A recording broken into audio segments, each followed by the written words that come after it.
Hello everyone and welcome to today's webinar of ISCB RSG-Türkiye's webinar project Bioinfonet. And today's talk will be given by Barış Ekim from MIT. Firstly, let me show you a short presentation.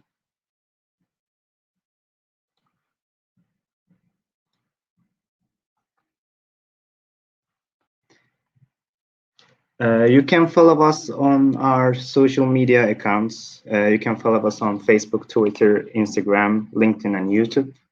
And also, if you want to be our member, you can register from our website, rsgturkey.com. And during this webinar, if you have any questions, you can type your questions to the chat box, or if you want to ask your question by your voice, you can press the hand icon and we can activate your microphone. And today's webinar will be given by Barış Ekim. Barış Ekim is a PhD student in electrical engineering and computer science at Massachusetts Institute of Technology under the supervision of Bonnie Berger. And he graduated with a double major in computer science and molecular biology and mathematics from MIT in 2020, and partakes a general interest in developing novel algorithms for applications in bioinformatics and computational genomics. More specifically, here, his research focuses on designing efficient and accurate algorithms and developing software for NGS data. And Barış, you can start your presentation. All right. So thank you, Barış, for the introduction. This is research that I'm really excited about, and I feel lucky to be able to share it with you guys. So I'm going to go ahead and share my screen. All right. So that works. And everyone can see my see the first slide here. We see, but we see the presenter view right now. Okay, got it. Let me switch the screens here. All right, so I have more than one screen, so that might be an issue. What about now? Yes, we can see it right now. All right, sounds good. Okay.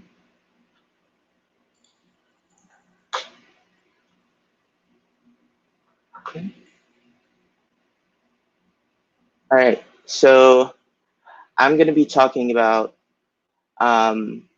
our recent work with my PI Bonnie Berger and Ryan Cheeky from Institut Pasteur in Paris, which is called Minimizerspace de Bruijn graphs.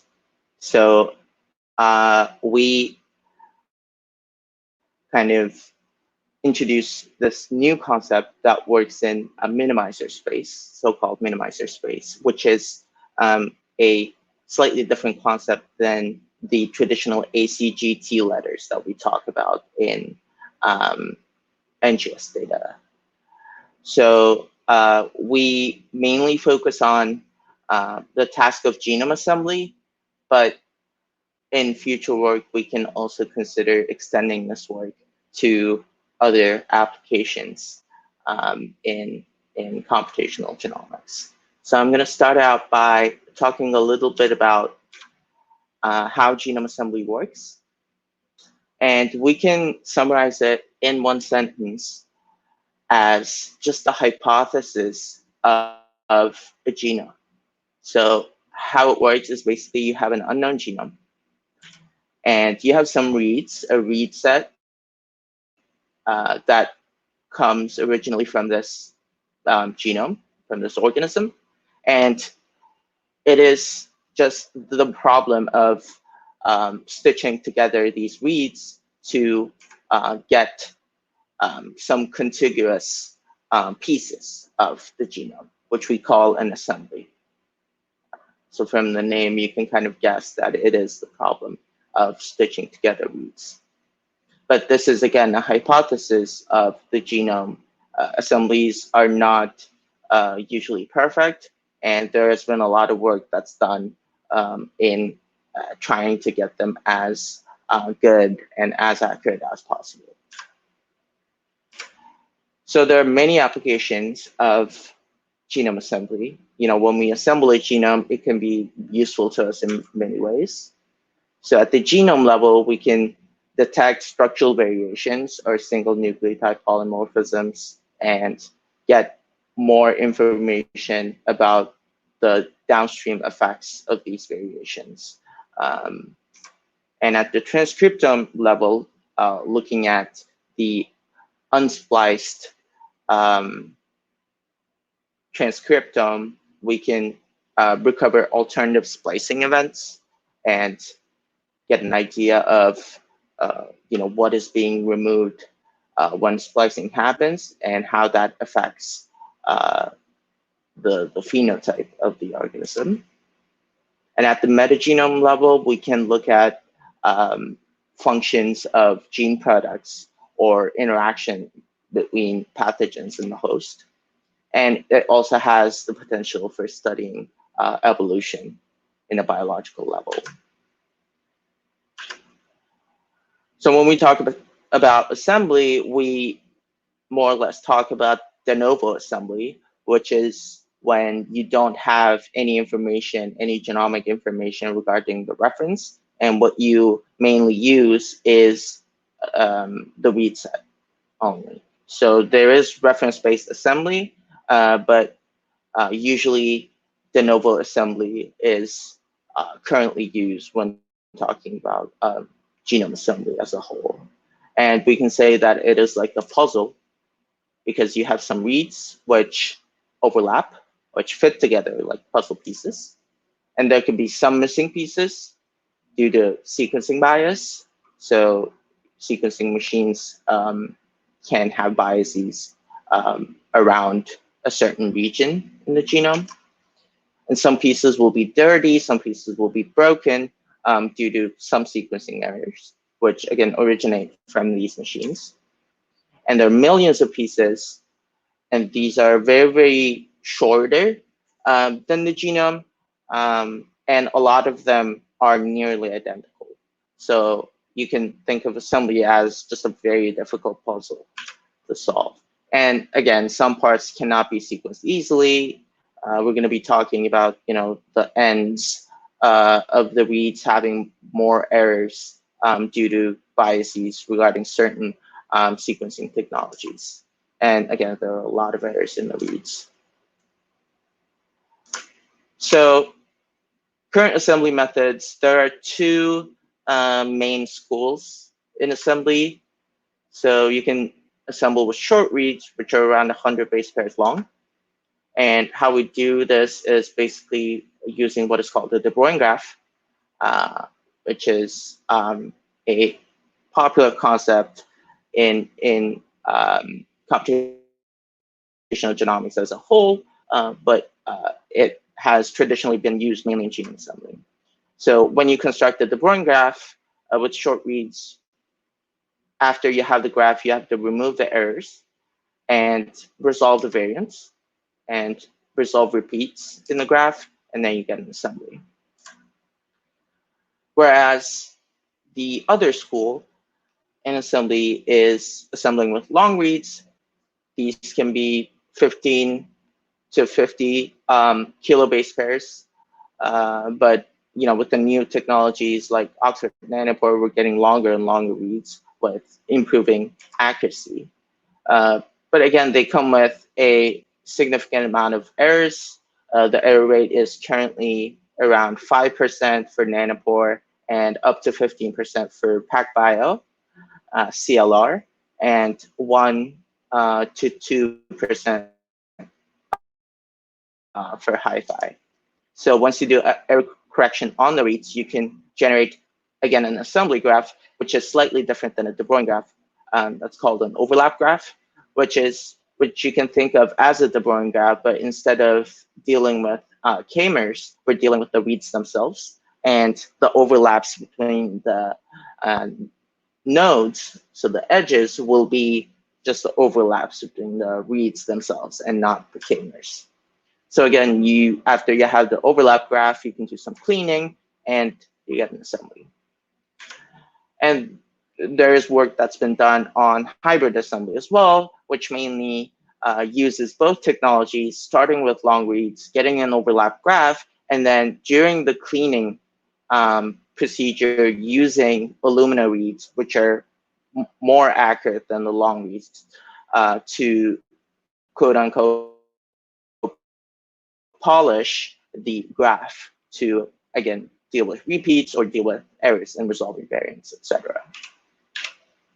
So taking a step back from the concept of genome assembly, we kind of look at modern bioinformatics applications. And we see that in order to achieve some kind of algorithmic efficiency, there's some level of loss of information. And when loss of information, we don't talk about just methods being bad, but rather it is a controlled loss of information. So we sacrifice some amount of information to get some efficiency, at least during the initial pre-processing steps. So if we kind of take away the wealth of information that we have on the data, we can achieve efficiency much easier than if we dealt with the whole data set without losing any information. So we're going to be using this concept mainly in our work as well. So some examples: in short read genome assembly, as I mentioned, a read is separated into kminors. So you take a read and then you iterate using a window a certain length of substrings, and then you put those substrings in a bag, and then you construct a de Bruijn graph. And this is not using any ordering. Like I said, it is just a bag of kminors, unordered. And then you can build a de Bruijn graph from that. So this is losing that ordering information that we have in the kminors. Again, in sequence similarity estimation, a sequence can be represented by a sketch. So we're going to be talking about that too. So, just a collection of substrings that we get from the read and not the whole read itself, for comparing them much faster. And also indexing and search. This sketch that we built can be used as just a representative of the read, just a fingerprint for indexing the read itself, or going back to the read, or the position or some position in the genome. And there are many other applications for increasing efficiency with loss of information, classification, phylogenetic tree construction, error correction, etc., etc. So the main question that we looked at was this: can we obtain a genome assembly that could be considered reasonable with as much loss of information as possible? And we found out the answer was yes, but with some caveats. So we looked at 3 core ideas from recent assemblers that can be considered state-of-the-art. This is a very big field with a lot of really promising work. So I don't consider any of it as state-of-the-art. The field is still evolving, but very recent assemblers that perform really well, we took 3 core ideas from them.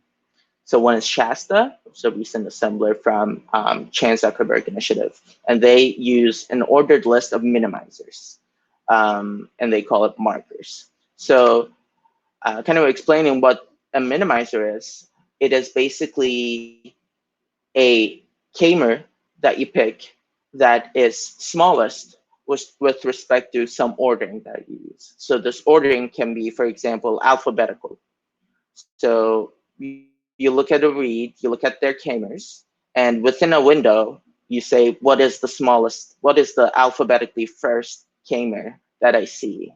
And you select that kmer as something that you will remember later on, instead of using the whole reads. And this ordering doesn't have to be alphabetical. It could be a random ordering. So you can have a function that spits out the order of a kmer. And when you find the smallest rank kmer, you select it. So here, for example, you have a read, and these markers are minimizers that are selected not from an alphabetical ordering, but some random ordering. So for some random hash function, this kmer was selected. And so we have some list of markers. And Shasta uses this collection of markers along with ordering information to represent the root in a much compact space than the base space. So another one is rust-mdbg 2, which zooms out of sequences and considers 128 base pair batches. So what this basically says is, instead of looking at a base in ACGT, we consider a letter as a collection of 128 base pairs. So instead of using ACGT letters, we consider just more base pairs than that. And every 128 base pair will be a letter. And again, after that, it is the de Bruijn graph construction. Instead of the traditional alphabet, it extends it to this 128 base pair long letters to construct the de Bruijn graph. And the last one is Peregrine, which uses pairs of minimizers to avoid repeats.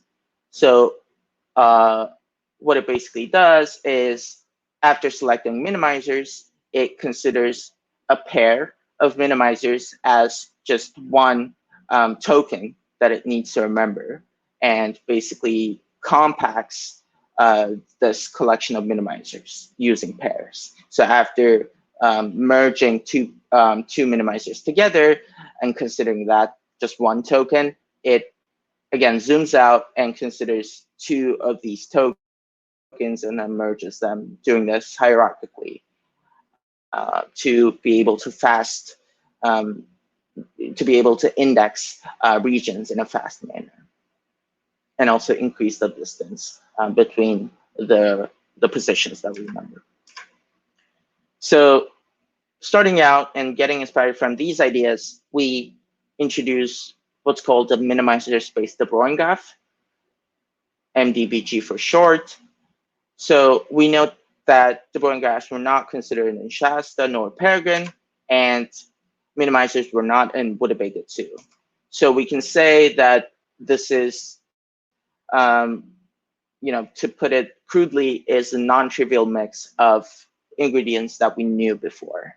But again, this just simplifies our presentation, that it's not, sufficiently summarizing any of the assemblers, any of the work that's been done before.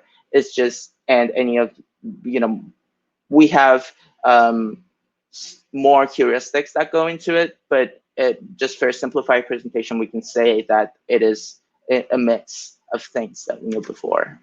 So in one sentence, we can summarize MDBGs as, instead of performing assembly in a space that we know, which is the base space, just ACGT bases, we perform assembly over minimizer space, which is the space constructed by the ordered list of minimizers. And we convert the results at the end. So you can imagine, instead of building kmers over ACGT, we built kmers over carefully selected minimizers using the ordering information. And then once we have the graph in minimizer space, we can convert it to base space at the end. So this has some detail that I'm briefly going to be talking about, but if you have any questions, please feel free to put them in the chat. So given some L, we can say sigma to the L is an alphabet with all possible sequences of length L. So this is the ACGT traditional alphabet, and this definition is just defining what an elmer is, just some substring of length L. So any letter, so when we think about this extended alphabet that we build, we say that any letter in sigma to the L is in itself a sequence. So if you imagine any sequence of length L, it will be a letter in the alphabet that we use. And then we build kminors using these letters in the extended alphabet. So let's say you have a random hash function, and for some epsilon, we define some set as the set of sequences with hash functions lower than this epsilon. So you can imagine it is a certain threshold that we use to pick minimizers, because since the hash function is random, this will give us some ordering. So we call, actually epsilon is a typo, it should have been delta. We use delta, and we call this the density of the set. So like I said, since it defines some ordering, this set defines a set of minimizers, which will be independent of the query sequence and only going to be depending on the hash function. So minimizerspace de Bruijn graphs, after building this extended alphabet and defining this extended alphabet, can be constructed as with kminors. So we say that a kminor is an ordered list of k minimizers that we mentioned before.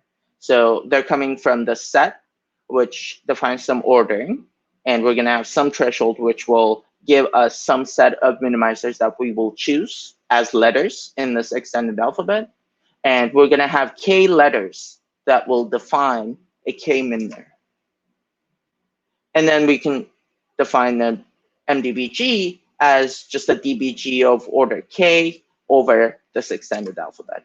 So to simplify, the nodes will be kminors, these k ordered minimizers, and then the edges will just be the overlaps, the minimizer overlaps between the kminors, and the rest is just the blank assembly. So you can see a summarizing visual here. So looking at base space, we just see the traditional de Bruijn graph assembly, which is getting kminors here and collecting all the kminors and then constructing a de Bruijn graph based on their overlaps. So, and the input size will just be however many kminors there are, and 4, which is the length of the kminors, just the parameter k. So once you have a reference genome and reads, this is the traditional de Bruijn graph assembly that's done. So in minimizerspace, we get the reads, and then using some hash function, we have a set of selected minimizers. So let's say these are the minimizers that we pick.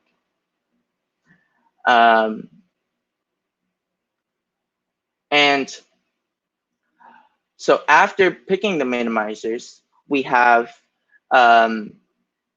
this list that are coming from the reads with some hash function.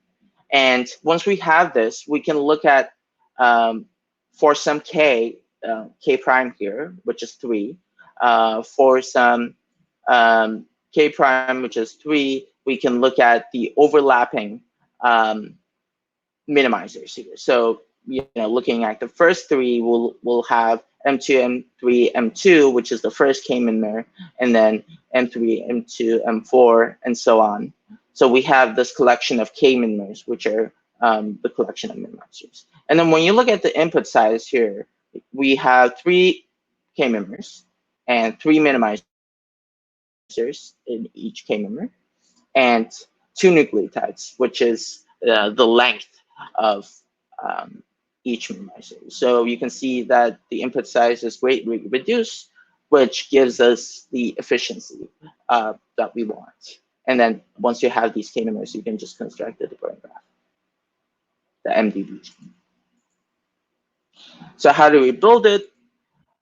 Let's say we have a toy example here, k equals 3, L equals 4, and 0.2 density. And this is the read that we want to use.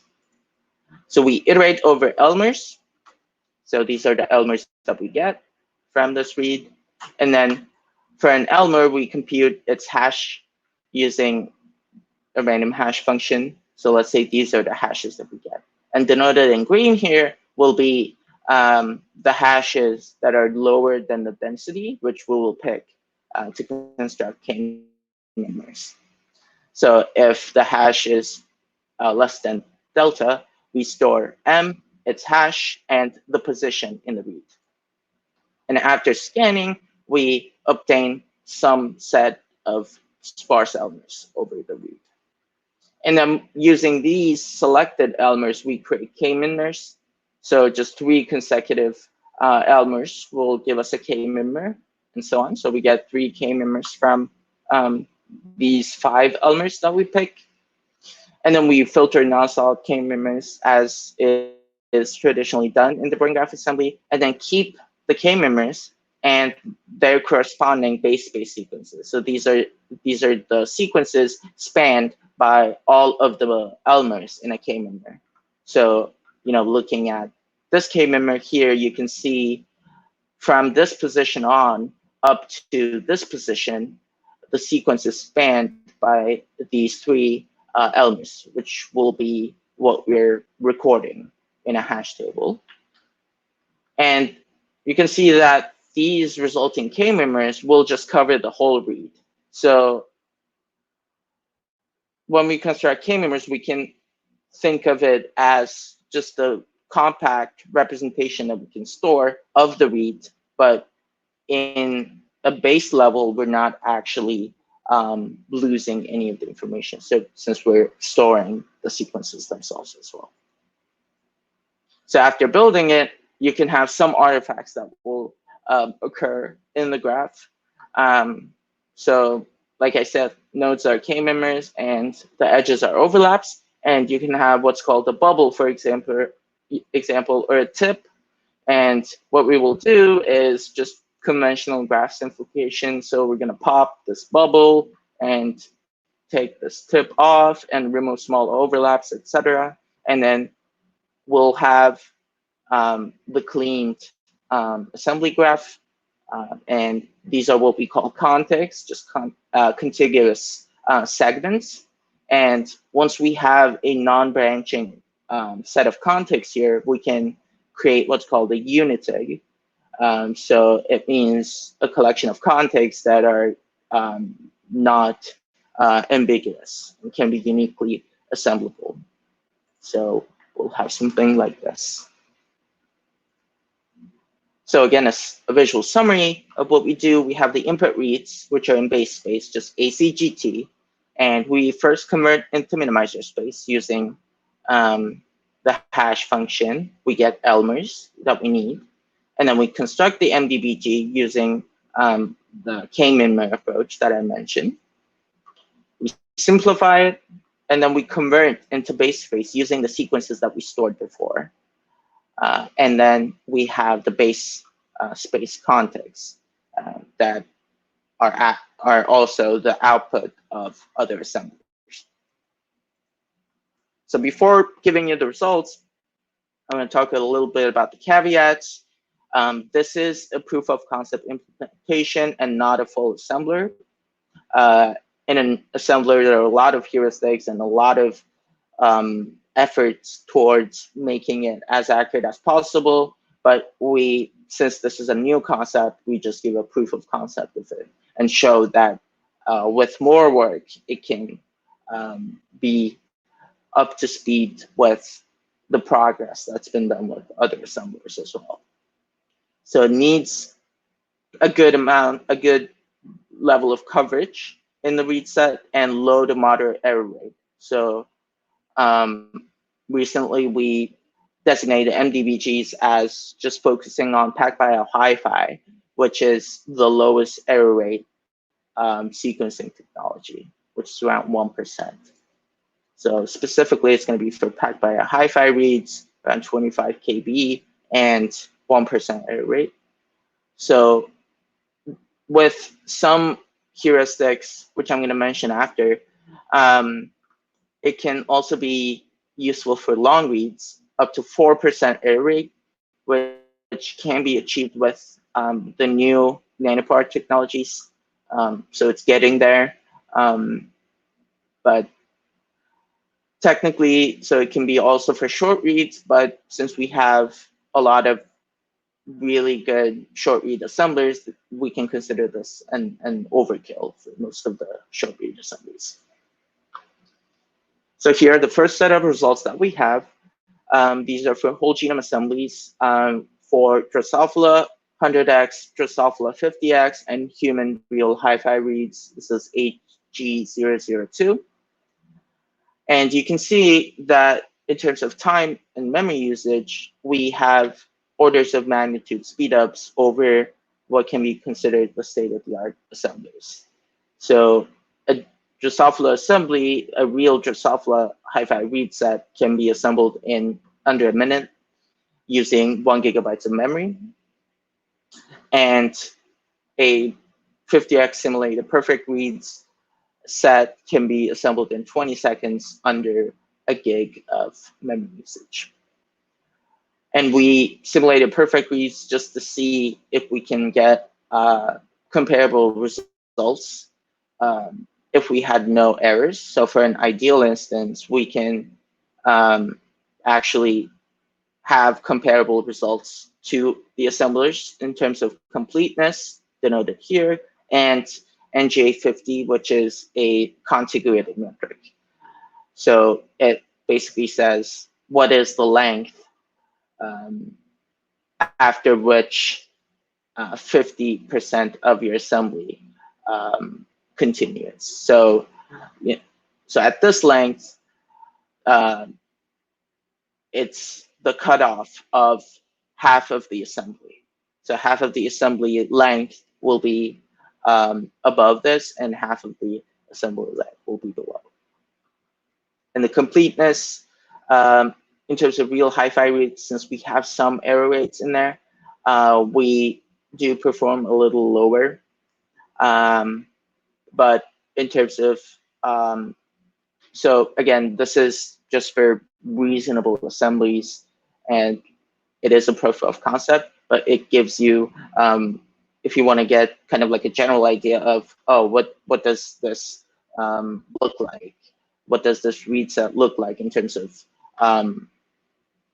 an assembly?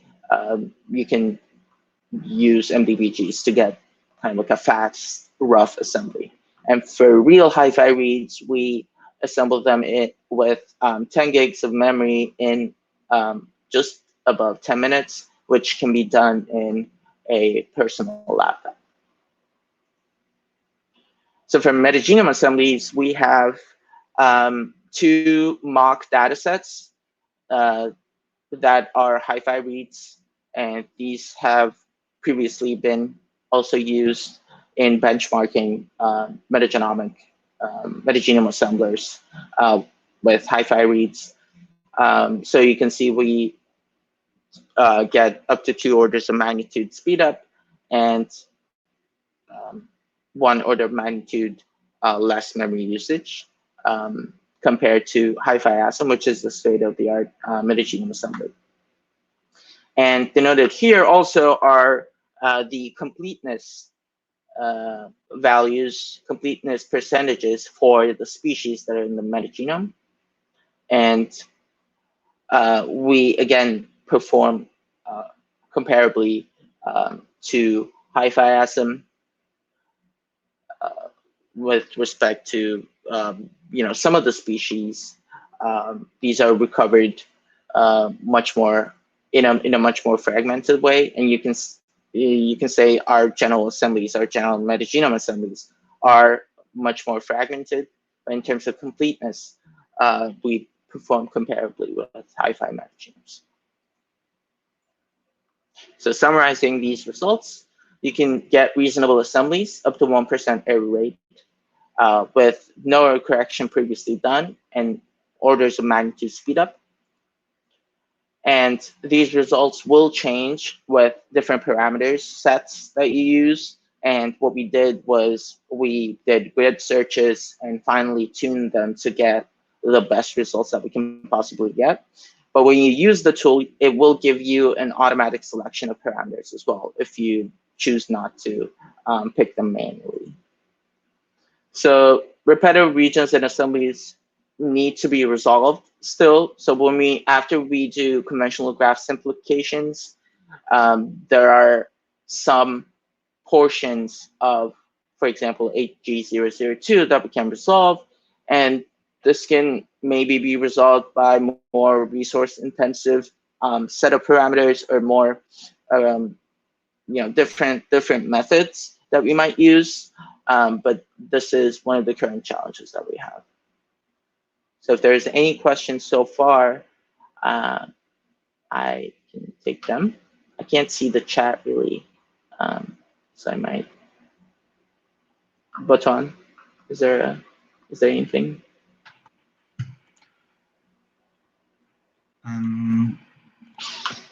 Seems like there is no question right now. Okay. Oh. All right. Sounds good. All right. So I'll keep if going. you have any questions, you can feel free ask right now.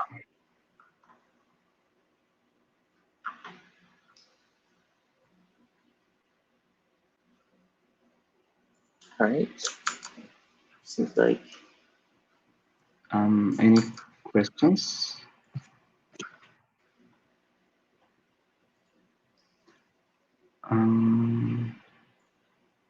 Seems like we don't have any questions. Okay, I'll continue. Right. Okay. Okay. So, yeah, after looking at low to no error rate read sets, we said, okay, what if we tried error-prone long reads on mdbg?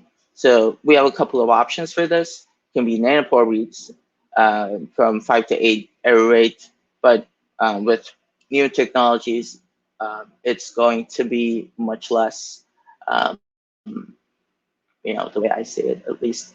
And PacBio CLR reads, which are 10 to 15% error rate. So we focused on nanopore reads, but more often than not, you need to do error correction on reads before the assembly, and that's what usual base space assemblers do. They do some error correction, they run some error correction module, and then once they have the mitigated error rate in reads, they can assemble. But of course, when we have an error correction module, this is usually resource intensive, and there are even standalone software that does this. And since we're talking about algorithmic efficiency and orders of magnitude speed up, we felt like this beats the whole purpose. So we wanted to do some kind of error correction in Minimizerspace as well to get some reasonable assembly. So we took inspiration from what is traditionally done in terms of error correction in base space. And so looked at partial order alignment, which is traditionally used as a graph representation of an MSA. But it has recently been used in error correction as well. So this representation can be also aligned directly to any sequence. And once you align the candidate sequences to this POA, the partial order alignment, you can take a consensus path through it that will give you the sequence that agrees with the most number of reads that are aligned to the POA. So this has been used in error correction. What you essentially do is you have the graph, which you will initially build with one read or one sequence, and you will align another sequence to this graph. And the alignment itself could be Needleman Wunsch, which is just global alignment, or Smith-Waterman as well, so traditional alignment. And then once you have it, what you're doing is basically you're storing the sequence information in the graph, and you can keep feeding it sequences and aligning them. And then once you have it, you can take a consensus that will give you the best scoring path over the graph, which will give you the optimal sequence that can be output from the graph. So can we use this POA idea in MDBGs? So this seems to work well as just a step before converting it to minimizer space, but we want it to, not work in base space, but work in minimizer space. And we hypothesize that the principles should carry over, at least closely enough for error correction purposes. So we also implemented a minimizer space POA for transformed reads. You can see kind of a workflow here. So once you have an error-prone read set, what we basically do is we designate a parameter n, using which we will consider the n tuples of a read. So, for example, here we have 4 Elmers that are selected as minimizers. So we will look at M1, M2, and then M2, M1, M1, M3, and so on. When n is 2, of course, and here n is 1. I don't know why I did that. Okay. So for example, since n is 1, we will look at one tuple, which is just one minimizer. So we look at the reads, which include M1 as a minimizer, and then we will bucket the reads using these tuples. So you can see here the M1 bucket has 3 reads because all of them have M1, and M2, M3 similarly. So after we have these buckets, we can consider the reads in each bucket as the reads that are kind of similar to each other because they share the n tuple. So we can then build a graph using the reads from these buckets and then get a consensus to incorporate all the information that are in each bucket. Because since they will be similar enough to each other in each respective bucket, we can hypothesize that they come from the same genomic region. But if the read sets are error prone, we can then take a consensus path that will agree with, that will give us the optimal path using all of these reads. But after getting the buckets and before doing the POA, we kind of narrow down the very, very similar reads, which we will do with a distance filter. So this can be just Jacquard similarity, for example. So here we use Jacquard similarity, which is the intersection of the minimizers over the union of the minimizers. So, for example, looking at the minimizers that are shared here, we see that 3 of the minimizers are shared, and the union, so there are no minimizers that are not shared. So this will give us a Jacquard distance of 0 because 1 minus 3 over 3 is 0. And then we have 2 shared and 2 different minimizers, which will give us 0.5 and then 0.75. So in terms of distance filtering, we have a threshold that we designate, and then here the threshold is 0.5. So we say, okay, let me take reads that will be below, that will have distance to the query read below a certain threshold. So we get rid of this M3, M4 read, and then we consider the 3 reads that happen here. And then we have the Minimizerspace POA. We align everything to the query, and then we get some graph, which will have scores over the path based on the coverage. So you can see here, for example, since we have M1 and then M2 consecutively in 2 of the reads, we say that it scores 2, and so on. And then the way you take the consensus is you take the highest scoring path, which will just be M1, M2, M3. So you can see we got rid of this erroneous M1, which was an insertion in the query. So this is how we correct reads in Minimizerspace. So we looked at assembly quality in terms of the longest contig that we see in the assembly, and also average read identity that's in Minimizerspace. So you can see after 4%, we have a very sharp drop, which we use to say it can be useful up to 4% error rate. And then we get a very sharp decrease in the longest contig length. So in terms of average read identity, so we considered POA read identity and no POA read identity, so using nothing.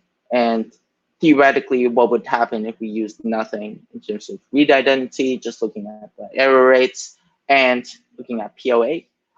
So we found that, again, after 4%, 5%, we have a drop in the rate. So it is not ready to be able to tackle, for example, PacBio CLR reads, but maybe new nanopore technologies will have error rates low enough for us to be able to use Minimizerspace POA as well. So error-prone long reads, it works well enough to give a reasonable assembly using low enough error rates, so up to 4%. But so higher than that is currently out of scope, but maybe could be possible with other ideas that use Minimizerspace. So it can be mitigated by other methods, for example, overlap-based trimming, which helps bias errors in HiFi, or for example, we use homopolymer compression to tackle errors also in HiFi reads. And these do mitigate the error rate a little bit, but again, we kind of need to look at more heuristics that are done to efficiently error correct reads. So again, this seems viable for nearest nanopore reads. So we have so far looked at genome assembly as a whole, but throughout, we kind of realized that MDBGs can be used as a representation, a compact representation of genomes. So because it works in Minimizerspace, until you converted the base space, you have a very, very compact representation. So we said, you know, what needs a compact representation? The pangenome concept. So it basically the collection of genomes. So pangenome is a graph that is built using multiple genomes to be able to represent, for example, strains of the same organism, etc. And by doing that, you can you can simultaneously look at different regions of related species and maybe investigate, variation in the species in different strains, etc. So simply, we can think of it as just a collection of genomes together. So we applied mdBGs to represent a recent collection of more than 500,000 assembled bacterial genomes. So this was released very recently, I think 1 or 2 years before, and we just ran mdBG on this collection. So the construction with k equals 10, L equals 12, and delta equals 0.001 took around 4 hours of running time using 8 threads. And this corresponds to about 8 hours of CPU time. And this was mainly just taking the input and parsing the sequences and outputting minimizerspace graphs. So it's basically input output, but the actual processing was fast. So the memory consumption was around 60 gigabytes, 58, and the total disk usage was under 150 gigabytes. So it's not up there yet for like doing it on a personal laptop, but I will talk about how we compare with other methods that build pangenome graphs. So if you change delta to 0.01, you can get a more fine resolution mdBG that kind of zooms in more into the space, but this increases the running time to 14 hours and memory usage and disk usage. So we compared it to we compared it to a potential way that uses good performance technologies to build a pangenome graph. So what you can basically do is you can do a kminor count, you can count a certain length of kminors, and then you can feed it to cuttlefish to construct a compressed de Bruijn graph from these counted kminors. So we use KMC3 to count 63 mers and cuttlefish to construct the de Bruijn graph using this kminor count information. So KMC3 took 22 hours and around 200 gigs of memory and 2 terabytes of disk usage, around 750 gigabytes of output. And cuttlefish did not terminate within 4 weeks of execution time. And I think we did terminate it afterwards.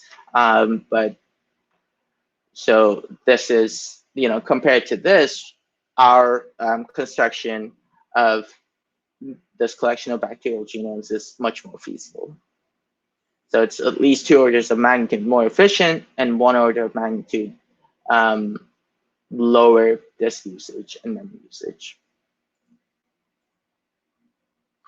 So we wanted to investigate if this graph representation that we have is actually carrying some biological meaning. So could it be biologically useful? Could it be useful to query for some biological information? So what we did was we took the set of anti-microbial resistance genes in the NCBI and converted them into minimizerspace.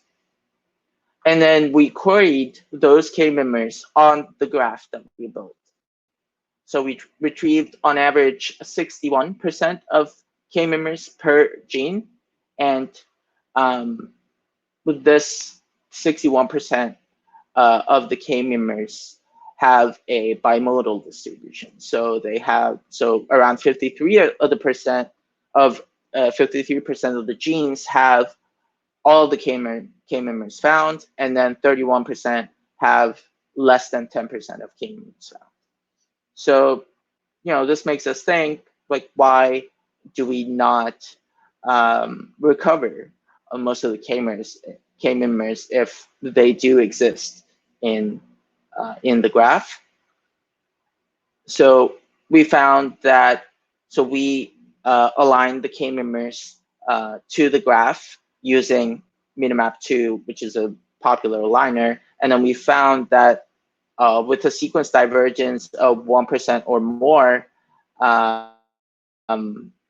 kminors had 0 query coverage. So this comes from the fact that there's some sequence divergence that we can't currently tackle using a minimizer space query approach. So we did these queries on a text representation of the graph. So we built the graph and then manually queried the text representation. But what can be done is it could be also indexed in memory to be able to instantly query the graph after you build it. But again, this comes with higher memory usage, and we are looking into how this can be possible. So again, a summary. So we have 661K bacterial genomes, and see the 5 connected components here, and each component will have some number of taxa in them. And we found the dominant species do correspond to the largest collection of taxa. And we have some number of connected components that we get from this collection of bacterial genomes. And then the AMR query was done using NCBI's AMR Find Plus, and we have around 1,200 genes, and we convert them into minimizer space, and then look at each kmer and query it in the graphs. So for example, we say if 2 of the 3 kmers here are found, we say the query coverage is 2/3.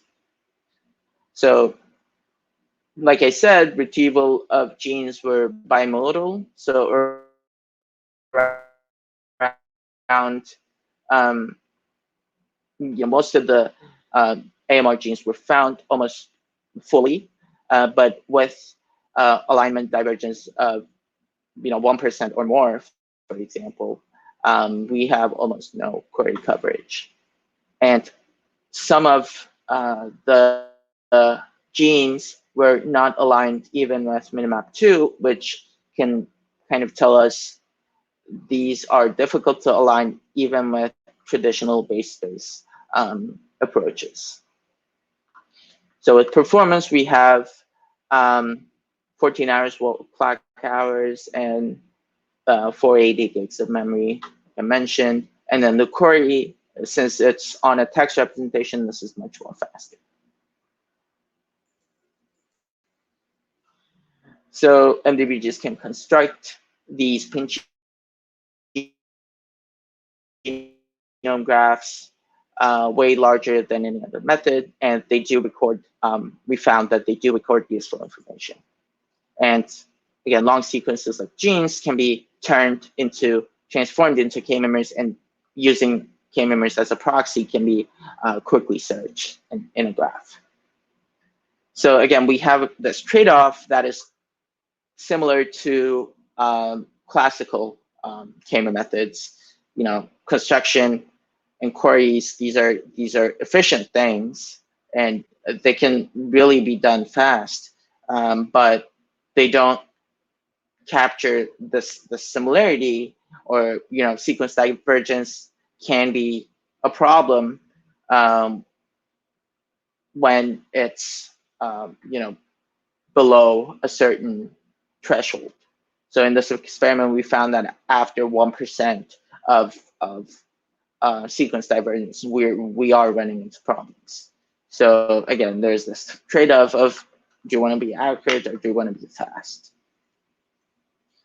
So how can this be useful, for example, in terms of pangenome graphs? So you can think of building a pangenome by just taking read sets together from related species, just like building a metagenome and building a graph that will capture all of these species at once.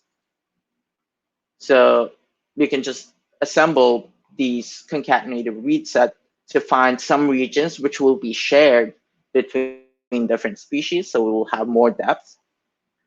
And then what we can do is query for the sequences that we know in this graph, in this assembly graph from multiple related species to distinguish between them, similar to what we did with the AMR. So this assembly graph will have some regions which will be high coverage that are shared by multiple species. So a backbone, kind of like a high coverage backbone. And then the branches that we have there will be low coverage, but will correspond to different species and will be locations that you can query for with known gene sequences to identify different species or different strains in the same graph. So maybe you can incorporate evolutionary distances there. It's an open area and seems like a natural extension. So what is next for us? We are looking for ways to improve current results, remove redundancy, etc.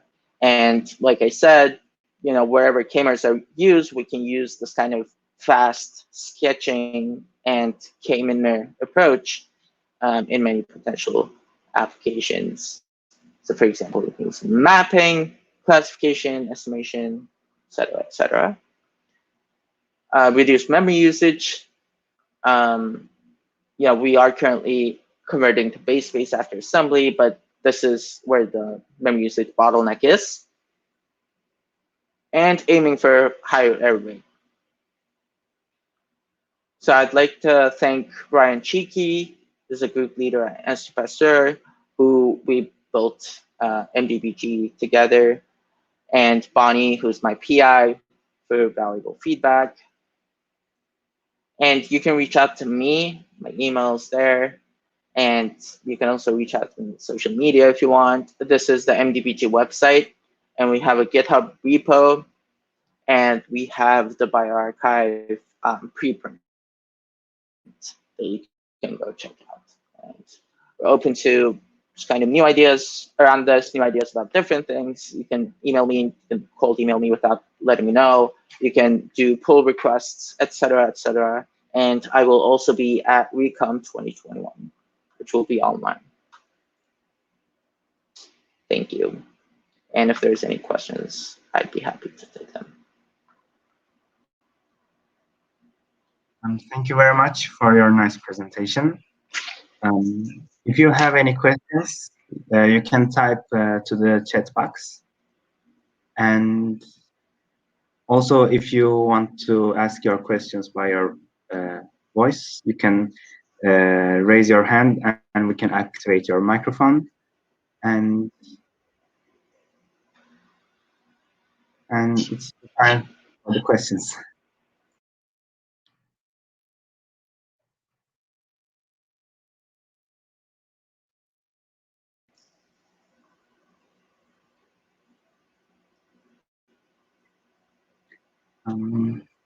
Seems like we have no questions. All right.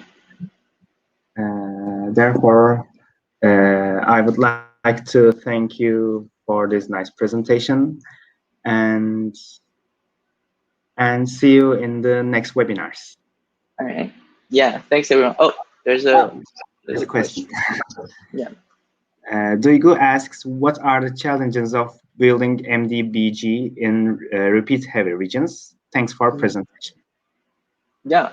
So this is a good question, and kind of one of the main questions that we have with any assembler, really, also in base space. And usually the challenge with mdbgs are with repeat heavy regions, we get most of the same kminors and most of the same elmers. So it will be it will not give us any kind of additional information to get kminors from that region. So what you will have is you will have more compressed regions, and you can't resolve them onto the length that they have. So how we tackle this usually is before assembling it, we compress the repeat heavy regions, and then we store the original sequence.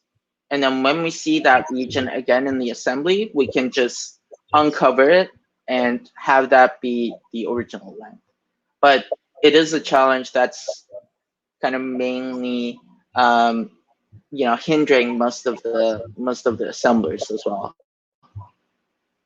But thanks. That helps.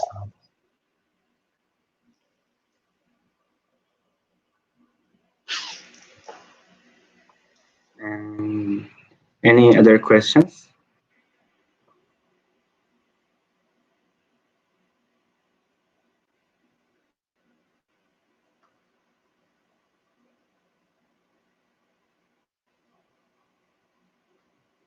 Yeah.